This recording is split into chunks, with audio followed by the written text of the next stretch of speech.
Integrantes de la gente con este esfuerzo apoyamos su desarrollo. Por lo tanto, es un ingreso seguro. Apaga la tele.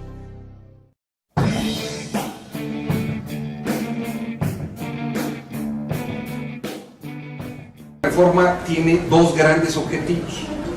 El primero, el recuperar para el Estado la rectoría del sector educativo que había venido perdiendo a manos del Bester Gordillo, y un segundo gran objetivo, el de promover la calidad educativa. Y lo que nos dijeron fue que, y este es el corazón de la reforma, lo que nos dijeron es que la vía para lograrlo era la evaluación de los maestros. Esa es la llave mágica que permite esos dos grandes.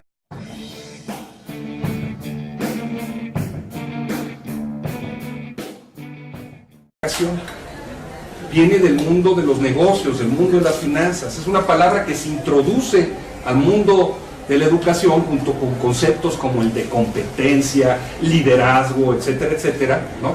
Ajenos al mundo de la pedagogía. Y se usa el término calidad, ¿no? El término calidad, claro, un término totalmente empresarial, económico.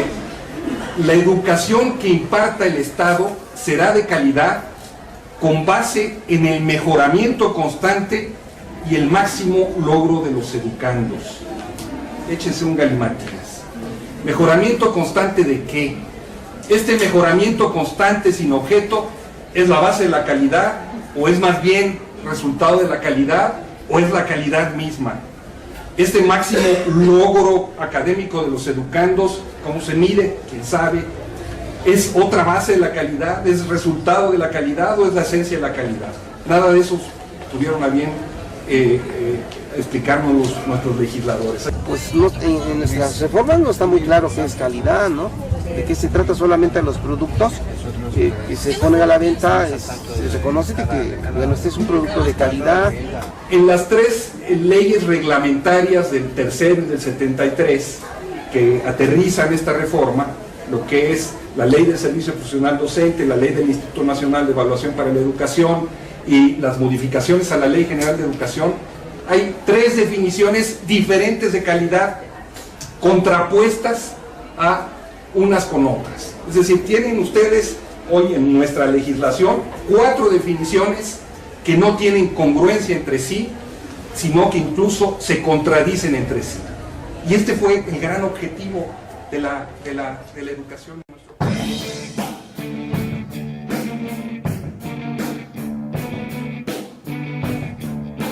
¿Se puede realmente evaluar a un maestro sin saber cuál es el perfil de maestro que necesitamos en nuestro país? Bueno, ¿qué dice la reforma educativa sobre el perfil del magisterio nacional? Nada, ni una sola palabra. Y hay una pregunta antes. Bueno, para poder definir el perfil del maestro, tú necesitas antes tener un gran proyecto educativo nacional, ¿no? Saber qué se quiere para el mundo de la educación en México, más allá de ese concepto vago de calidad. Bueno, ¿qué dice sobre el gran proyecto educativo nacional? No dice una sola palabra. Entonces, ¿cómo es que van a evaluar a los maestros sin tener su perfil ni el proyecto? ¿A poco se puede evaluar realmente un maestro al margen de la infraestructura escolar en la que tiene que desarrollar sus actividades como maestro? O sea, ¿se puede evaluar lo mismo a un profesor que trabaja en una escuela de la delegación Benito Juárez, donde hay computadoras y electricidad y baños con agua, a un maestro que está en la montaña de Guerrero, donde las escuelas son de techo de lámina, no hay agua? Nosotros trabajamos en la sierra, en la cañada, que es una sierra, a nosotros nos toca trabajar en la cañada, ¿no? En condiciones físicas de nuestras escuelas se están derrumbando, no hay mobiliario. Que de nuestra zona escolar, una de las comunidades, recién acaba de llegar la energía eléctrica, ¿no? No se puede evaluar al margen de la infraestructura escolar. ¿Qué dice esta reforma de la infraestructura escolar? Nada. Y de la misma manera, ¿a poco se puede evaluar a un maestro al margen de las condiciones socioeconómicas y culturales en las que tiene que hacer su actividad? ¿A poco es lo mismo enseñarle a los niños cuya lengua materna es el mazateco y viven en la pobreza. Lo prevaleciente ahí es la lengua mazateca, ¿no? Nosotros trabajamos con niños hablantes de alguna de las lenguas de los pueblos originarios. En este caso nosotros atendemos a niños que su primera lengua es la lengua mazateca.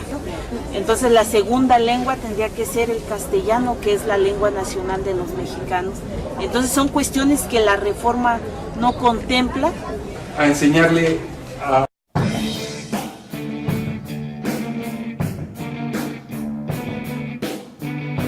Adelante que nos presentan como una reforma educativa, no es una reforma educativa. En los hechos es una modificación al marco laboral y administrativo en el que trabajan los maestros. Pues se ve amenazada, la educación está secuestrada también, o por lo menos esto, lo que se había avanzado en esta materia, pues se ve amenazado, está en riesgo, ¿no? En una reforma educativa sería una modificación del enfoque educativo, y en este caso es una reforma nada más laboral y administrativa, como ya se ha demostrado.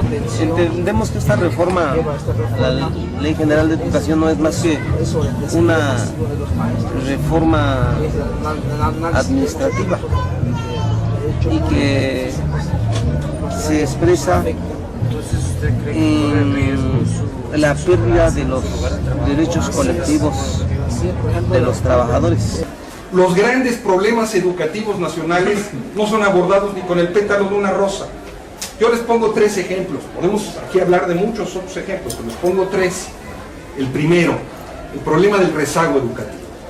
Según la Constitución, ¿verdad?, es obligatorio que los mexicanos mayores de 15 años hayan estudiado hasta la secundaria. Ya lo cambiaron, ahora es hasta la prepa, pero hasta la secundaria, ¿no?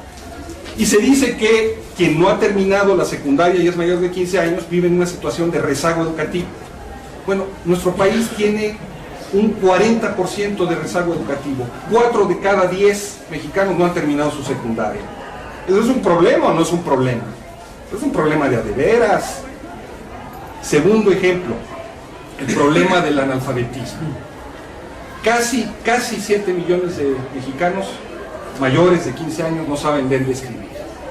Imagínense, países con muchos menores recursos, como Cuba, como Venezuela, como Bolivia, han sido declarados por la UNESCO territorios libres de analfabetismo. ¿Qué quiere decir eso?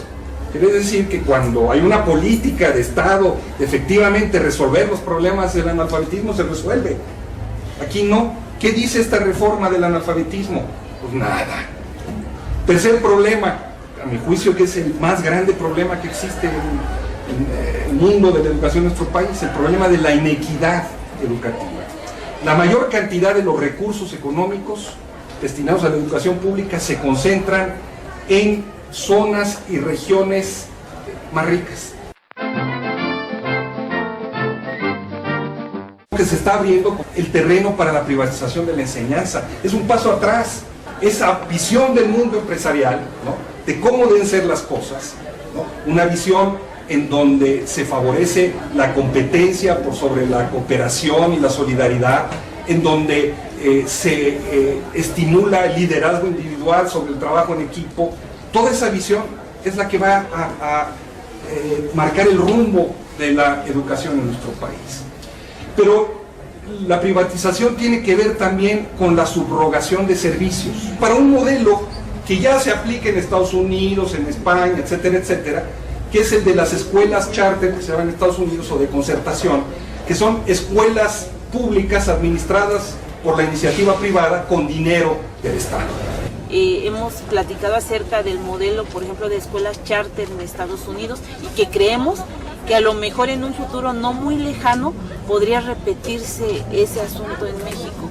Y eso es lo que a nosotros nos preocupa. Bueno, ¿saben ustedes lo que ha pasado en Estados Unidos y en los lugares donde este tipo de reformas han caminado? Lo que muestran claramente los estudios más serios de la Universidad de Stanford, por ejemplo, es que después de 10 años de ser aplicadas en Estados Unidos, no han dado como resultado ninguna mejora. Segundo, los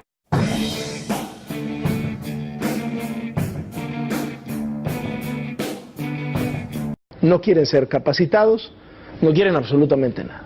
A partir de ahora, con esta nueva legislación, a los maestros, primero se les va a evaluar para que permanezcan en el servicio a lo largo de toda su carrera. Es decir, lo que esta legislación hace es ponerles una espada de Damocles en su cabeza.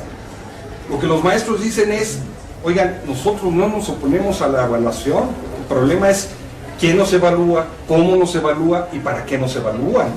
Pues a mí ha estado muy latente ese de que no queremos que se nos evalúe. No, eso es totalmente falso. Repetidamente se ha dicho en los medios masivos al servicio del Estado que nosotros nos negamos a ser evaluados y a elevar la calidad de la educación, pero nosotros lo hemos desmentido categóricamente. Si no, ahí está el plan para la transformación de Oaxaca para que se pueda revisar. Señor Choifet, lo primero que hizo al día siguiente que se aprobó la ley del servicio profesional docente fue declarar allí en el noticiero de Carmen Aristegui que en 12 años se iba a renovar la planta magisterial en un 60%. ¿Qué quiere decir eso?